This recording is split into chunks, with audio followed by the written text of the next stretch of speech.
High, আমি polo. আর এটা extended Bandel blog. আগের দিনে তো তোমরা দেখেইছো ব্যান্ডেল চার্চে গেলাম, দেন ইমামবাড়ায় গেলাম। ইমামবাড়া থেকে তোমরা ডিরেক্ট একটা টোটো নিয়ে চলে আসতে পারো লাহিড়ী বাবার আশ্রম, যেটাও ব্যান্ডেলেই অবস্থিত। গেলে খুব ভালো লাগবে, আশপাশের পরিবেশটা বেশ মনোরম। যদি স্যাটারডে সানডে ছুটি পাও একদিন গিয়ে ঘুরেই আসতে পারো। কলকাতা থেকে এই ধরো 2-3 ঘন্টার ডিস্টেন্স। বেশ ভালো লাগবে, একটা অন্যরকম একটা এক্সপিরিয়েন্স। এই যে জলের মধ্যে পা ধুয়ে তারপর তোমাদের আশ্রমের ভেতর ঢুকতে হবে, আর বেরোনোর সময়ও তোমাদের জল দিয়ে পা ধুয়ে তারপর আশ্রম থেকে বেরোতে হবে। দেন কিছু ফটো টটো তুলে নিলাম, তুলে আশপাশটা একটু ঘুরে দেখলাম। ওখানে আবার থাকার জায়গায়ও আছে।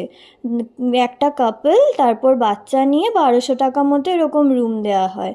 তারপর আশপাশেই চায়ের দোকান ছিল। দেন চা তো খাইনি, ওখান থেকে খেয়েছিলাম একটু ঘুগনি।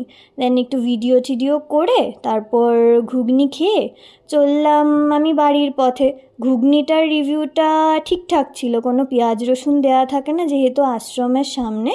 তারপর মাঝ রাস্তায় একটু চা খেয়ে নিলাম, খেয়ে তারপর বাড়ি ফিরে গেলাম। আবার অফিস স্টার্ট হবে। তো ঠিক আছে, চলো, টাটা।